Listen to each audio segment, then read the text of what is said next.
மார்தவம்னா மென்மை. மென்மைனா உடல் மென்மை மட்டுமல்ல, மனதார மென்மை. மகாத்மாக்களை 2 நிமிஷம் பிரிஞ்சு போயிட்டா பெருமானால தாங்க முடியாத மென்மை.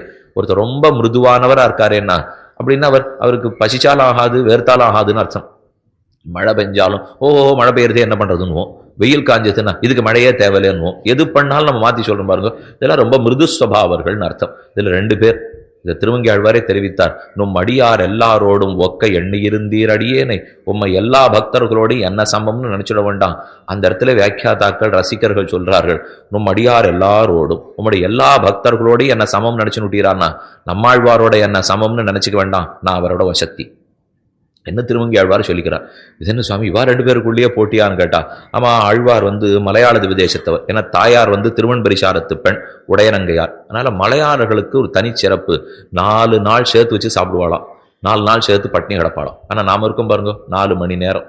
இந்த தமிழ்நாட்டுக்காரன்னு ஆறான்னு இருந்தா 4 மணி நேரம் சாப்பிட்றதுக்குள்ள பசிக்க ஆரம்பிச்சிடும், 4 மணி நேரம் தூங்குறதுக்குள்ள எழுந்து உட்காந்துக்கணும். அப்பப்ப எதானுங்கிற பாருங்க, இந்த அப்பப்ப எதானும் வாயில போயிட்டே இருக்கணும், அமர்ந்து சாப்பிடறதுதான் சாப்பிடணும். இந்த எழுந்தப்புறம் கறவகள் பின் சென்று காணம் சேர்ந்து உண்போம் பண்ணக்கூடாது, அது ஆண்டாள் பண்ணத்தான் நல்லா இருக்கும். இந்த சென்று உண்போங்கிறதே கையில தட்டில் வச்சுன்னு அப்படி நடந்துண்டு எதையானு பார்த்துட்டே குறிச்சுண்டு இதெல்லாம் பண்ணாதான் உடம்பு படு அதிகமா போகுது. அது ஏன் குறைக்கணும்னா நல்லா உட்கார்ந்து 2 வேளை ஒழுங்கா சாப்பிட்டு பாருங்க, உடம்பு ஒண்ணுமே பண்ணாது. ஆனா அதை சாப்பிடவே மாட்டா, வேற எதையானு கையில வச்சுன்னு சாப்பிட்டுட்டே இருக்காளோ இல்லையோ, அப்போ உடம்பு பாரம் போண்டே இருக்கும். 2வது நடையும் இல்லை, எந்த வேலையும் இல்லை. அது முக்கிய காரணம். காலையில எழுந்திருந்து நித்தியகர்மானுஷ்டானத்தை முடிச்சுட்டு காவேரிக்கு போய் துணியை ஊற்று போட்டு தோய்த்து நல்லா தட்டி மேல உணர்த்துறதுக்கு துணியை எடுத்துன்னு வந்துட்டு நித்தியானுஷ்டான திருவாராதனை பண்ணிட்டு பெரிய பெருமாள் சன்னதிக்கு போய் எல்லா சன்னதியும் சேவிச்சுட்டு ஒரு தரம் திரும்பி வந்துட்டு சாப்பிட உட்கார்ந்தா எவ்வளவு பசிக்கிறதுன்னு அப்ப தெரியும். அந்த பசிச்சு சாப்பிட்டுட்டோம்னா ஒண்ணுமே பண்ணாது. அது இல்லை, கார்த்தால எழுந்திருந்தது 7:45, உடனே 7:25 சாப்பிட்றதுக்கு இருக்காருண்ணா, அப்படிதான் இருக்கும். எழுந்திருக்கிறது 7:45, 7:25 சாப்பிட்றதுக்குன்னா உடம்பு படுவா போயிடுதான் வரும். எதுக்காக சொல்ல வந்தேன்னா, அப்படி எம்பெருமான் ஆழ்வாரோட கலந்து பரிமாறுகிறான். காரொக்கும் காட்கரை அப்பர், திருக்காட்கரை விதேசம் பக்கத்துல திருமூழிக்களம். திருமூழிக்களத்திலே பாரத புழாங்கிற நீண்ட நதி ஓடுகிறது. 2 விஷயம், ஒன்னு திருமங்கி ஆழ்வார், ஒன்னு பராங்குஷ நாயக்கி. பரகால நாயக்கிக்கு ஒரு 4 நாள் சேர்ந்து சாப்பிட்றதுக்கு முடியாது, அவர் நல்ல தமிழர், அதுக்காக சொல்ல வந்தேன். என்ன நம்மாழ்வாருங்கிறவர் மலையாள ரூட்டு போலே 4-10 பாசுரம் நன்னா அழுவர், சேர்ந்து பெருமாளிடத்துல சந்தோஷமும் படுவர், பிரிஞ்சிருந்து ஓன்னு அழுவர். திருமங்கியாழ்வாரால 4 பாட்டு சேர்ந்து பாட முடியாது, 4 பாட்டு பிரிஞ்சு பாட முடியாது. அதனால அவர் மலையாளத்துக்காரரை போல, இவர் தமிழ்நாட்டுக்காரரை போல. 4 மணி நேரம் சாப்பிட்டா மட்டும்தான் இவளுக்கு தாங்குங்கிறதுக்காக, ஏன்னா தூவிரிய மலரோடக்கின்னு தூது விடுறதுக்கு ஆரம்பிச்சார். 4 பாட்டு பெருமாள் நோக்கி தூது விட்டார். அடுத்த பாட்டு மாறி போச்சு. மண்ணளந்த தாளாளா, தன்குடந்த நகராளா, வரை எடுத்த தோளாளா, எந்தனக்கோர் துணையாளன் ஆஹா ஏன்னு பாட்டே மாறி போச்சு. ஏன் சுவாமி 10 பாசுரம் நம்மாழ்வார் நன்னா பாடுவாரேன்னா, பிரிஞ்சிருந்து பாடுற அளவுக்கு காட்டின்யம் உடம்புல வேணும் இல்லையோ, அது திருவங்கியாழ்வாருக்கு இல்லை. அதான் மார்தவம். மகாத்மாக்கள் விரகம் சகியாத மார்தவம் வளத்தின் களத்தே குடுபூரிக்கும் திருமூழிக்களந்து விதேசத்தில் மகாத்மாக்களை விட்டு பிரிந்து தான் இருக்க மாட்டோங்கிறத சொல்லிக் கொண்டார். இது கங்காநலகங்கழிவாலே தூது விட்டது. அதுக்கு அடுத்தது பெரிய முதலியார் விரும்பிய பதிகமாம் அறுக்கும் வினையாயினங்கிற அற்புத பதிகம் திருநாவாய்ங்கிற திவ்யதேசம். அதிலே விஷ்ணு போத ஆன்ருசம்சியம்ங்கிற குணத்தை காட்டினான். நாவாய்னா நாவாய் முகுந்தன் அந்த பெருமாள் திருநாமம். மலையாள திவ்யதேசங்களிலே மகாலட்சுமி தாயாருக்கு தனி சன்னதி இருப்பது அங்கு மட்டும்தான். மற்ற எல்லா இடத்துலையும் திருமார்புநாச்சியார் செவிக்கலாமே தவிர தனியா லட்சுமி சன்னதி அல்ல. ஆனா நாவாயின்னா என்ன, கப்பல். விஷ்ணு போதம் வினானான்யத்துன்னு சாஸ்திரம் ஓதுகிறது. விஷ்ணு தான் கப்பல். அண்டாளி பாசுரத்தில் வைகுந்தன் என்பானோர் தோணி பெறாது உழல்கின்றேன்னு சாதித்தாளோ இல்லையோ, வைகுந்தன் தான் தோணி. நாம் அதில் ஏறி உட்கார்ந்துட்டோம், இக்கரையான சம்சாரத்திலேருந்து அக்கறையான வைகுந்தத்துக்கு நாவாய் கொண்டு போய் விட்டுடும். அதனாலதான் திருநாவாய் முகுந்தன்னு பெருமாள் திருநாமம். நாவாய்னு சொல்லிட்டு ஏன் முகுந்தன்கிறா தெரியுமா, அவ்வளவு ஒற்றுமை. மோக்ஷ பூமி பிரதா முகுந்த மு கு த மு மோக்ஷ கு பூமி த கொடுக்கிறவன், மோக்ஷ பூமி பிரதன். அதனாலதான் அவனுக்கு முகுந்தன்னு பேர். நாவாய் குறுக்கும் திருநாவாய் விதேசத்திலே நாவாய் முகுந்தனான அந்த படகளை ஏறி உட்கார்ந்துட்டோம், இக்கரையிலேருந்து அக்கறையான மோட்ச பூமியில கொண்டு போய் நம்மள பெருமாள் சேர்த்து விட்டுடுறார். அதனாலதான் அந்த பெருமாளுக்கே முகுந்தன்னு பேர் வந்தது. திருநாவாய் பெருமாளுக்கு பாடிக்கொண்டார். 3 பதிகங்கள் முடிஞ்சு போச்சு. 3 பதிகத்திலே முதல்ல உருகுமால் நெஞ்சத்தில் காரொக்கும் காட்கரை அப்பன் தன்னை ஆட்கொண்டான்னு சொன்னார். திருமூழிக் களத்துறையும் விளக்கெம்பெருமான் அவனுக்காக தான் தன்னை கொண்டு அகழ்தல் கூடாதென்னு தூதுவிட்டார். அடுத்து திருநாவாய் திவ்யதேசத்திலே இவ்வெம்பெருமான் தான் நம்மை கரை சேர்க்க வேணும்னு சொன்னார். இத்தனை பண்ணி பார்த்து இன்னும் பகவத் அனுகிரகம் கிடைக்கலே. தன்னில போயிற்று, பெண்ணிலையாய் மாறி போயிற்று. மல்லிக கமழ்தன்னல் இருமாலோ என்னும் 9ஆம் 9ஆம் திருவாய்மொழியில் மாலை பூசல். பெருமானை விட்டு பிரிஞ்சு துடிக்கும் போது அவனோட சேர்ந்திருக்கிறச்சே எந்தெந்த பொருள்லாம் சந்தோஷம் கொடுத்ததோ அது அத்தனை இப்ப அவனை ஞாபகப்படுத்தி துன்பம் கொடுக்கிறது. அந்த துன்பத்தோட மல்லிகை கமல் தென்னல் பாடிவிட்டார். இனி நம்மால் தாங்க முடியாதென்னு சரணாகதி அனுஷ்டிக்க 9ஆம் 10ஆம் திருவாய்மொழியிலே திருக்கண்ணபுரம் சபரி பெருமான் காட்டி கொடுத்தது சரண்ய முகுந்தத்துவம். கவலைப்பட வேண்டாம், சரணமாகும் தனதால் அடைந்தார்க்கெல்லாம் மரணமானால் வைகுந்தம் கொடுக்கும் பிரான். உமக்கு மரணமானால் நான் வைகுந்தம் கொடுக்கிறேன், கவலை வேண்டாம் என்ன பெருமாள் திருக்கணபுரத்தில் சொல்லுண்டார். வாங்கி வச்சுட்டார். இப்ப 10ஆம் 10 வந்துடுத்து. 10ஆம் 10 வந்துட்டாலே ஆழ்வார் புறப்படுறதுக்கு தயாராயிட்டார்னு அர்த்தம். இது வரைக்கும் திருவிருத்தம் 100 முடிஞ்சு போச்சு, திருவாசிரி 7 முடிஞ்சு போச்சு, பெரிய திருவந்தாதி 87 ஆச்சு. இப்பவும் 900 பாசனம் முடிஞ்சு போச்சு இல்லையோ. இனி 10ஆம் 10 ஆழ்வார் வைகுண்டத்துக்கு புறப்படுறதுக்கு தயாராகிட்டார். முதல் திவ்யதேசமே அத்புத திவ்யதேசம், மார்க பந்து சைத்தியம். அந்த தான் பெருமாள் ஆழ்வாருக்கு காட்டிய குணம். ஆழ்வீர் உமக்காக நான் 9ஆம் 10 முடிவு வரைக்கும் காத்துனுட்டேன் இல்லையே. நான் இப்படி நேரம் பிரயத்தனப்பட்டேன் இல்லை என் பேரப்பாரும் ஊரப்பாரும் நான் எதுக்கு ரொம்ப நாளா காத்துட்டு இருக்கேன்னு பாரும். நீர் எப்ப தயாராகி வருவீர், அர்ச்சிராதி மார்க்கத்துல பிரயாணப்படுவீர், உம குளிர்வித்து எப்ப அழைச்சின்னு போகணும்னு காளமேக பெருமாளா காத்துட்டு இருக்கேன். திருமோகூரிலே காளமேகன் ஆப்தன் வழித்துணை பெருமான்னு பேர். தாளதாமரை தடமணிவயல் திருமோகூர் நாளுமேவி நன்ஹமர்ந்து நின் அசுரரை தகர்க்கும் தோடு நான்குடை சுரிகுடல் கமல கட்கனிவாய் காளமேகத்தை எண்ணி மத்தொன்னிலங்கதியே. காளமேகத்தை பெருமாளை தவிர நமக்கு வேறு கதி கிடையாது. இந்த பெருமாளுக்கு திருமோகூர் ஆத்தன் என்று பேர் கொடுத்திருக்கா. ஆத்தன் ஆப்தன், சம்ஸ்கிருதத்தில் ஆப்தன் இருக்கிறது, தமிழ் ஆத்தன் உள்ளது. ஆப்தன்னா நெருங்கிய நண்பர், ஆத்தன் வழித்துணை பெருமாள்னு அவருக்கு பேர். சில பேர் ஒரு வழக்கம் வச்சிருப்பா, பல விதேசங்களை சேவிச்சுட்டு திருமோகூரை கடைசியா சேவிச்சுட்டு திரும்பி வரமாட்டான். என்னன்னா அவ்வளவு சுலபத்துல தான் நடக்காது. இருந்தாலும் சொல்றேன், ஏன் அது வரமாட்டாள்னா அந்த பெருமாள் தான் அர்ச்சிராதி மார்க்கத்துல நம்ம பிரயாணம் படைச்சே நம்மளை கூட அழைச்சின்னு போகிறான். அதனால அவரை சேவிச்சுட்டு வந்துட்டா புறப்பட்டு போடுமா. இப்படி எல்லாம் கிடைக்கிறதா இருக்கா இந்த லோகத்துல? இப்போ வைகுண்டம் இவ்வளவு சுலபத்துல கிடைக்க போறதுன்னு வச்சுடுங்க. 10ஆம் 10 நிறைய பேர் சாத்துமுறையே பண்ண மாட்டான். ஏன்னா திருவாய்மொழி வாசிச்சு 10ஆம் 10ன்னா பிறந்தார் உயர்ந்தே எங்கேயான கிளம்பி போட்டாலாம் அப்படிங்கிற பயத்திலே அப்படி 10ஆம் 10 சாத்துமுறை பண்ணலாம். வைகுண்டம் கிடைச்சிருத்துன்னு வச்சுங்க. அர்ஜுனனை வைகுண்டத்துக்கு வாசல்ல கொண்டு போய் விரஜைக்கு வெளியில நிறுத்தி வச்சுட்டு உள்ள போயிட்டு வந்தார் கண்ணன். இந்த 4 குழந்தைகளை லட்சுமி இடத்துலேருந்து மீட்டு கொடுக்கறதுக்காக கூடவே அர்ஜுனன் வந்திருக்கான். கண்ணனே கூட்டின்னு போயிருக்காரு. ஆனா அப்போதும் விரஜையை தாண்டி உள்ள போகும் பேர் அர்ஜுனனுக்கு இல்லை. ஏனெனில் பெருமான் கூட கூட்டின் போயிட்டதுக்காக எல்லாம் வைகுண்டம் கிடைச்சிடாது. அது ஆச்சாரிய பிராப்தியின் மூலம், அவர் அனுகிரகத்தின் மூலம் கிடைக்க வேண்டும். இந்த கிரமேண கிடைச்சாதான் வைகுண்டமே தவிர அவரே அழைச்சின் போனாலும் திருப்பி அமுச்சு விடுவார். அதனால அவரை நம்பி இது நடக்கவே போறது கிடையாது. ராமானுஜர் திருத்தாள் வணங்கி உய்ய ஒரே வழின்னு இருக்க வேண்டுமே தவிர தன் குருவின் தாளினையில் அன்பொன்னிலாதான் அன்பு தன்பால் செய்தாலும் அம்புயைகோன் விண்ணாடு தான் அளிக்க வேண்டியிறான் ஆதலால் நன்னார் அவர்கள் திருநாடு. பெருமான ஆச்சாரிய பிரதிபத்தினால மோட்சம் கொடுக்கிறாரே தவிர அவர் அழைச்சின்னு போனாலும் திருப்பி அமுச்சு விட்டுருவோம். அதனாலே இப்ப பெருமாள் தான் ஆழ்வார் அழைச்சின்னு போறதுக்கு தயாராயிட்டார். இப்ப 3 திவ்யதேச பெருமான் வந்து நிற்கிறார். 3 பேருக்கும் போட்டி. 10ஆம் 10 முதல் திருவாய்மொழி பெருமாள், தாளதாமர பெருமாள், திருமோகூர் ஆத்தன். அதற்கு மேலே 10ஆம் திருவாய்மொழி 10ஆம் 10 6ஆம் திருவாய்மொழி பெருமாள், திருவாட்டாற்று எம்பெருமான், அவர் இந்த பக்கம் வந்து நின்றுட்டார். அதுக்கப்புறம் 10ஆம் 10 7ஆம் திருவாய்மொழி பெருமாள், செஞ்சர் கவிகாள் உயிர்காத் தாட்சை மின் திருமாலிடுஞ்சோலமலை அழகர். 3 திவ்யதேச பெருமாள் வந்து நிற்கிறார். ஆழ்வாருடைய ஆத்மா இப்ப மேல புறப்பட்டாகணும். ததா வித்வான் புண்ணிய பாபே விதூய நிரஞ்சன பரமம் சாமியம் உபைத்தின்னு ஆழ்வார் ஆத்மா கிளம்பணும். கயாரார்த்துக்கு இவா எதுக்கு 3 பேர்? சாதாரணமா நம்மெல்லாம் மரணம் அடையச்சே யார் 3 பேர் தெரியுமா வருவா? யமதர்மராஜன், மிருத்யு தேவத்தை, கால தேவத்தை. இங்கேயும் 3, எதுலையும் தத்துவத்திரயம் தான். திரயம் மட்டும் மாறவே மாறாது. இந்த 3 பேர் எதுக்குன்னா இவர் என்னெல்லாம் பாவம் பண்ணியிருக்கார், எங்க அனுப்பணும்னு கணக்கு பார்க்கறதுக்கு தர்ம தேவத்தை, இவனுடைய கடைசியான அலையதுன்னு மணியை சரியா போடணுங்கிறதுக்காக கால தேவத்தை, உயிரை ரொம்ப அழகா பறிச்சுன்னு போகணுங்கிறதுக்காக மிருத்யு தேவத்தை. இந்த 3 பேரும் நமக்கு வந்து நிற்பா. ஆனா ஆழ்வார் புறப்படச்சே 3 தெய்வம். தேவாதி தேவனான பெருமான் வந்தான். முதல்ல திருமோகூர் ஆத்தன். ஆழ்வீர் நான் தயார். காளமேக பெருமாள்னு அவருக்கு திருநாமம். ஏனெனில் மிக சேச்சனேன்னு தாத்து, மேகம்னு சொல்ற மொழியும் அது நிறைய ஜலத்தை தெளிக்கிறதுனாலதான் மேகம். பெருமாளும் ஜலந்தளிக்கிறதுக்கு தயாரா வந்தாராம். அழ்வீர் ரொம்ப வருஷமா நீர் சமப்பட்டிருக்கீர், 9ஆம் 10 வரைக்கும் பாடி நம்மோட சேர முடியாத துன்பப்பட்டீர். நீர் அர்ச்சராதி மார்க்கத்துல வரச்சே நான் முன்னாடி மேகமாட்டம் போய் ஜலம் தெளிச்சு வச்சு நீர் திருவடி குளிர்ச்சியா வச்சு வர்றதுக்கு நான் ஏற்பாடு பண்றேன். நான் தான் உங்க கூட வந்து உங்க அழைச்சிட்டு போறேன் என்று திருமோகூர் ஆத்தன் வந்தான். மணவாளவர்கள் சாதித்தார், தாளடைந்தோர் தங்கட்கு தானே வழித்துணையாம் காளமேகத்தை கதியாக்கி மீளுதலாம் ஏதமிலா விண்ணுலகில் ஏகவண்ணும் மாறனென. நாம வாரன்னு ஒரு வார்த்தை சொன்னோம்னால் நமக்கு அனைத்த துரிதங்களும் போய் பெருமானுடைய திருவடியே கிட்டுவிடும்னு திருவாய்மொழி 106 தெரிவிக்கிறார். தாளடைந்தோர் தங்கட்கு தானே வழித்துணையாம், திருவடிகளை பற்றினவருக்கு வழித்துணை பெருமாள் அவர்தான். அந்த பெருமாள் வந்தாச்சு. இப்போ நீங்க முன்னாடிலாம் திருவல்லிக்கேணிலே இப்போ பிரம்மோத்சவம் நடக்கிறது பாருங்க, ஒரே வெயில், பங்குனி மாதம் உற்சவம்னா ஒரே வெயில் காயும். அதுக்காக இந்த அத்தியாபக சுவாமிகள்லாம் போகும்போது பெருமாள் எழுந்துள்ளும் போது அவள் காலுக்கு ரொம்ப சூடாக இருக்கக்கூடாதுங்கிறதுக்காக அரசாங்கத்திலேருந்து ஒரு வண்டி வச்சிருப்பா.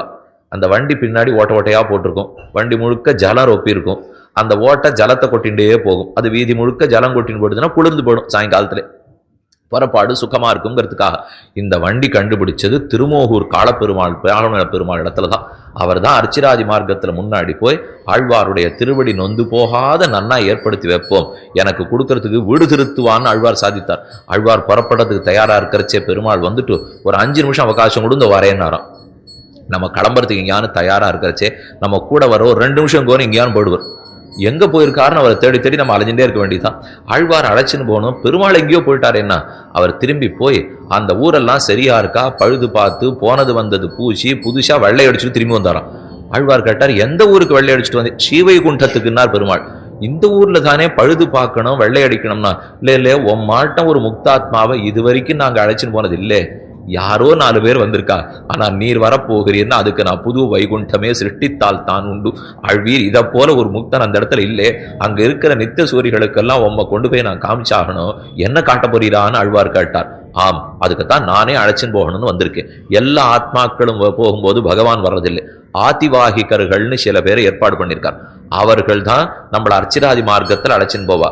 ஆதிவாகிகர்கள்னு இந்த பூமண்டலம் இந்த லீலா விபூதியை அதிக்கிரமித்து தாண்டி அழைச்சின்னு போறாள் இல்லையோ, அதனால அவளுக்கு ஆதிவாகிகர்கள்னு பேர். ஆனா ஆழ்வார் போன்றவர்களுக்கு பெருமான் நேரே வருகிறான்.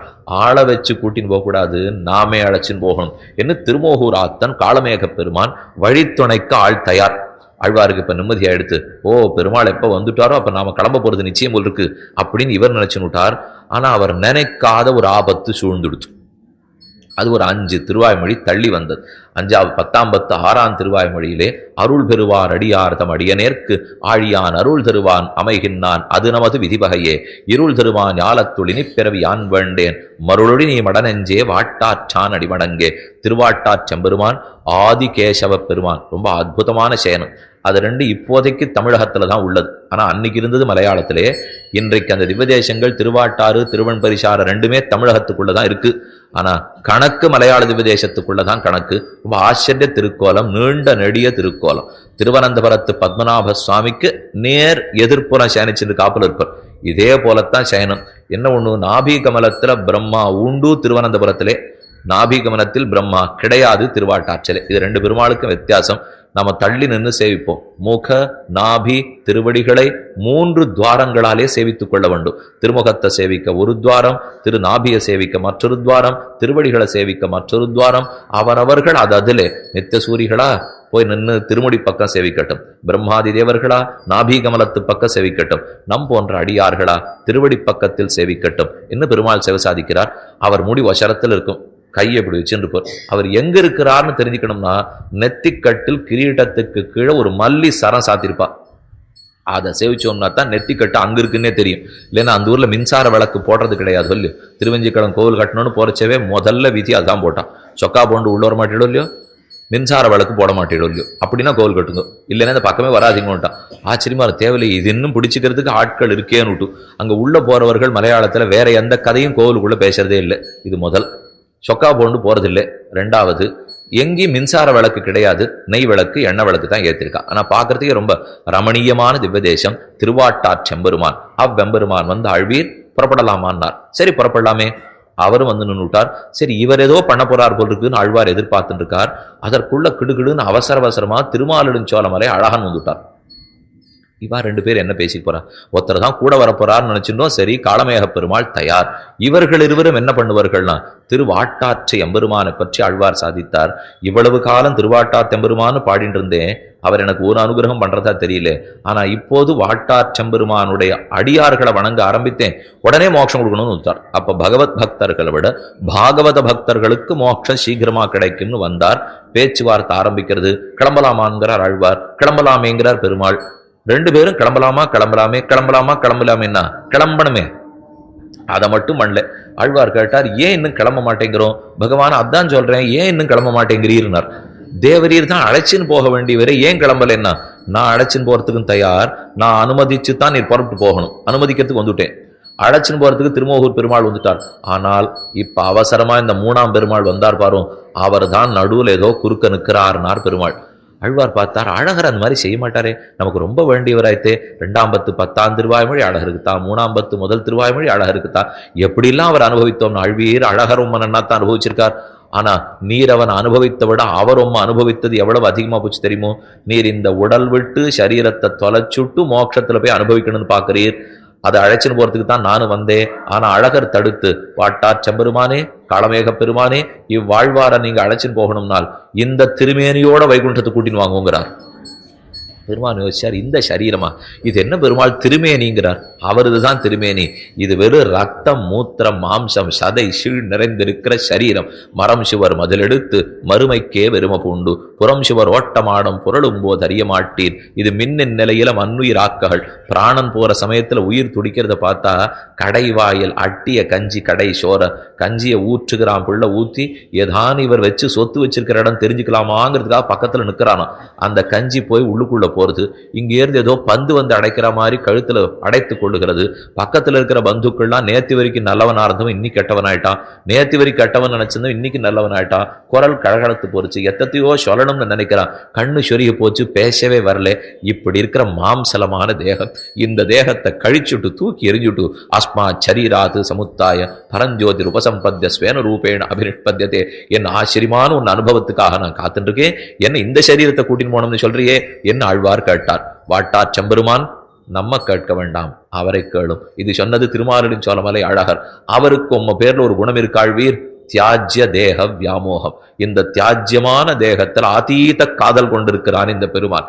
ஏன் ஆழ்வார் கேட்டார், ஆழ்வீர் இந்த தேகத்துல தான் நம் விஷயமான ஞானமும் பக்தியும் வைராக்கியமும் வளர்ந்தது. நான் எனக்கு என்ன தெரியுமா ஆசை, இந்த தேகத்தோட அடைச்சின்னு போன வைகுண்டத்துக்கு அங்க இருக்கிற நித்திய சூரியர்கள் இடத்துல பெருமையா காட்ட போறேன். என்ன நீங்கள்லாம் பக்தி பக்தின்னு சொல்றது, தெளிவ சிம்பு திருநாட்டில் வைகுண்டத்தை உட்கார்ந்து பக்தி. ஆழ்வார் இருள் திருமான் ஞாலத்தில் இருந்து கொண்டு எப்படி பக்தியை வளர்த்தார் பாரு. இந்த திருமேனி தான் பக்தி வளர்ந்ததுன்னு இதை கொண்டு போய் அவள் காட்டணும்.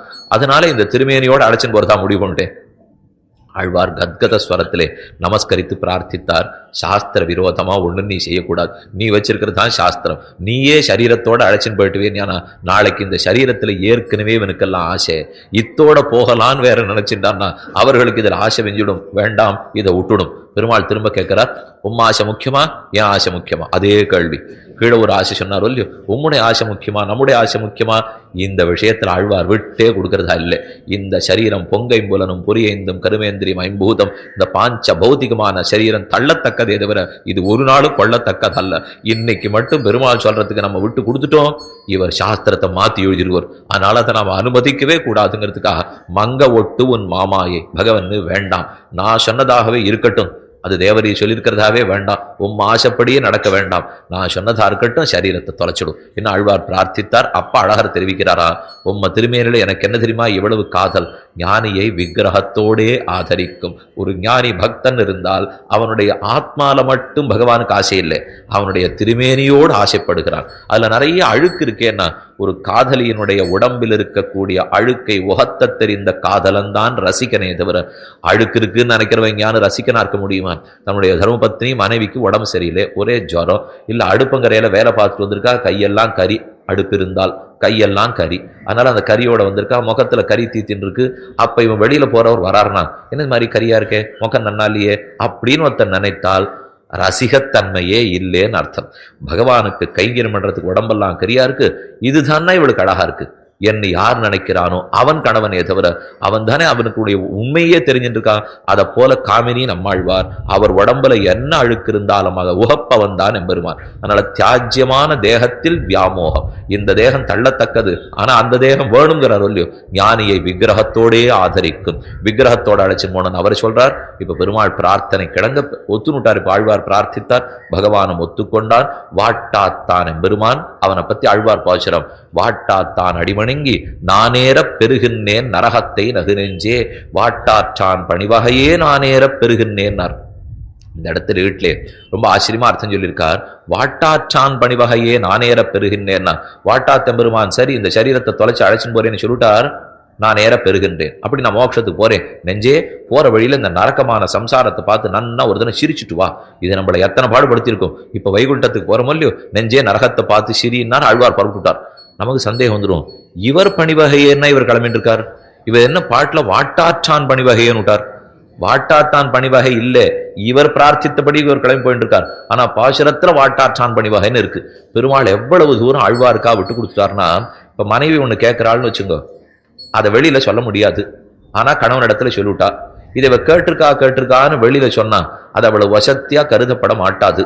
அப்படின்னா கணவன் என்ன தெரியுமா பண்ணணும், நான் தான் இதை சொன்னேன்னு வாங்கி கொடுத்துடணும். அவ கேட்டாள்னு சொல்லவே கூடாது.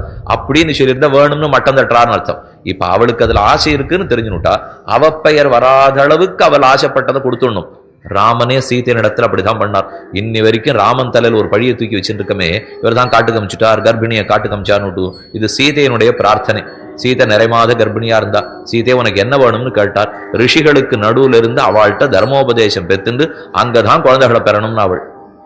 ராமனுக்கு ஒண்ணுமே புரியல. இதை நான் நாட்டுல போய் எடுத்து சொன்னேன்னா பட்ட மகிழ்ச்சி, காட்டுக்கு போய் பிரசவிக்கிறத பிரஜைகளை ஞானி ஏத்துப்பாளா, சொல்லுட்டா ராணிக்கு இருக்கிற பெருமையை குறைஞ்சு போயிடும். பெருமாள் யோசித்து ஒரு முடிவுக்கு வந்துட்டார். வேணும்னு வண்ணான் உன்னை ஏற்படுத்தினார், அவன் தள்ள போட்டார், நான் தான் கொண்டு போய் விடுறேன்னுட்டார், லக்ஷ்மணா கொண்டு போய் விடுனுட்டார். ஒத்தரட்டியுமே பேசல. இன்னி வரைக்கும் பட்டிமன்றத்துல அதனால பொறுப்பு அவரே ஏத்துட்டு இருக்கார். யார் பட்டிமன்றம் வாதமண்டபம் நடத்தினாலும் ராமன் குற்றவாளி ராமன் குற்றவாளின்னா, என்னமோ இவா குற்றஞ்சாத்திரத்துக்கு காத்திருந்துதான் ராமனும் சீதையும் இருந்தா போலும் வால்மீகி சொன்னாத்தத்தையும் கம்பர் சொல்லாத்தத்தையும் சீத்தை உணராத்தத்தையும் இன்னைக்கு நாம மேலெழுந்த வாரியா அச்சு போட்டு புஸ்தகத்திலையும் மொழிபெயர்ப்பு புஸ்தகத்தையும் பச்சுடுவானு தெரிஞ்சுவிட போறோம். ராமன் ஆசைப்பட்டு தான் கொண்டு போய் விட்டார், சீத்தை ஆசை கிணங்க. அப்ப சீத்தை ஆசைப்பட்டாள்னு சொல்லியிருக்கலாமேன்னா, சொன்னா மக்கள் என்ன சொல்லுவா, பட்ட மகிழ்ச்சி காட்டுக்கு போக ஆசைப்பட்டுடாளே. ஏன்னா ராஜ்யத்துல பிரஜைகள் தான் முக்கியம், அதுக்கப்புறம் தான் ராஜா, அதுக்கப்புறம் தான் ராணி. அப்ப பிரஜைகள் தப்பா நினைச்சு மாட்டாளா, ராமன் படிய தந்தலையிலே வச்சுட்டார், இருக்கட்டுமே நான் தான் கொண்டு போய் விட்டதா இருக்கட்டும், அவ ஆசை நிறைவேறு சொல்லு. அதுதான் ராமனுக்கு தேவை. அதே போல இப்ப பெருமாள் பார்த்தார், பராங்குஷ நாய்க்கு உடம்ப விட்டுட்டு போகணும் இருக்கார். நாமானா சரீரத்தோட அழைச்சின்னு போகணும்னு பார்த்தோம், அவர் ஆசைப்பட்டபடிதான் நடக்க போறோம். ஆனா இப்ப நம்மாழ்வார் ஆசைப்பட்டபடிக்கு மோட்சத்துக்கு புறப்பட்டுட்டார்னு சொன்னா, அப்ப பெருமாள் இன்னபடி ஆசைப்பட்டாராம். ஆனா நம்மாழ்வார் இல்லே, இதுதான் ஏன் ஆசைன்னு சொல்லிட்டாராம். கடைசியில நம்மாழ்வார் ஆசைதான் ஜெயிச்சுதான்னு எழுதி வச்சுட்டா. அது ஆழ்வார் கேவலமாப்படாதா? ஆழ்வார் சேஷத்துவம் இத்தனை வருஷம் இருந்தவர், பெருமான் சொல்படி ஆழ்வார் கேட்டார்னு இருக்கணும்னு பெருமாள் வார்த்தையை மாத்திக்கிறார். ஆழ்வீர், நான் தான் உம்ம சரீரத்தை தொலைச்சு மோட்சத்துக்கு அழைச்சின்னு போறேன், போம் போருமா என்று சொன்ன உடனே ஆழ்வார் திருப்தியா, வாட்டாத்தான் பணிவகையே நான் நேர பெறுகின்றேன் நரகத்தை நகுநெஞ்சே. திருவாட்டாற்றெம்பெருமான் சொன்னபடிக்கு நான் புறப்பட்டுறேன்னா, நான் கதையே மாத்தி எழுதிட்டா பாருங்க. நடந்ததே உள்ள வேற, ஆனா கதையே மாற்றி எழுதிவிட்டா. அப்ப திருவாட்டா தெம்பெருமானும் திருமாலிடஞ்சோலமலை அழகனும் இப்புறத்திலே காளமேக பெருமானுமாக நின்று ஆழ்வார கைத்தாங்கலா மேற்கொண்டு அழைச்சின்னு போறா. பார்த்த ஆழ்வார் நினைத்தார், இந்த ஒன்று இவ்வளவு நாட்கள் நாம் பட்டபாடு அத்தனையும் கூடாங்கல்ல போலே 3 திவ்யதேசத்தெம்பெருமானும் வந்து போராடி இப்படி அழைச்சின்னு போவேன்னு கூட்டின்னு போறதை பார்த்தா, மால் இவன் தான், நான் அல்ல. ஆகையால் மாலே மணிவண்ணா மார்கழி நீராடுவான், மேலையார் செய்வனகள் வேண்டுவன கேட்டியே, ஞாலத்தை எல்லாம் நடுங்க முரல்வன பாலன்ன வண்ணத்துன் பாஞ்ச சன்னியமே, போல்வனா சங்கங்கள் பொய்ப்பாடுடையனவே, சாலப்பெரும் பறையே பல்லாண்டி செப்பாரே கோல விளக்கே கொடியே விதானமே கொடு என நோன்புக்கு உபகரணங்களை பிரார்த்திக்க பகவானும் கொடுக்க இன்று அக்காரடி சில நன்னு சாப்பிட்டோம் என்று முடிச்சுக்க வேண்டியதான். ஆனாலே மூடி இருந்து குளிர்ந்தேலோர் எம்பாவாய் ஆண்டாள் பாடினார். நாமும் கூடி இருந்து பக்தர்களாய், எல்லாருக்கும் பக்தி பொதுவான பாஷையாய், பக்தி பொதுவான மதமாக இருக்க வேண்டும். மற்றபடிக்கு குறுக்க இருக்கக்கூடிய சாதி வேறுபாடுகளோ ஆண் பெண் வேறுபாடுகளோ இது ஒரு வேறுபாடாக படாமல் உயர்ந்த சிந்தனையோட பக்தி சிந்தனையோட வாழணுங்கிறதை ஆண்டாள் பிரார்த்தித்துள்ளார். அதன்படி வாழ்வதுதான் நாம் திருப்பாவைக்கு செலுத்துகிற ஒரே நன்றி. ஆனால் அவசியம் அதை போல அடியார்கள் இருக்க வேணும்னு பிரார்த்தித்து கொண்டு அமைகிறேன். தற்போது 27வது பாசுரத்தை அனுசந்திக்க பிரார்த்திக்கிறேன்.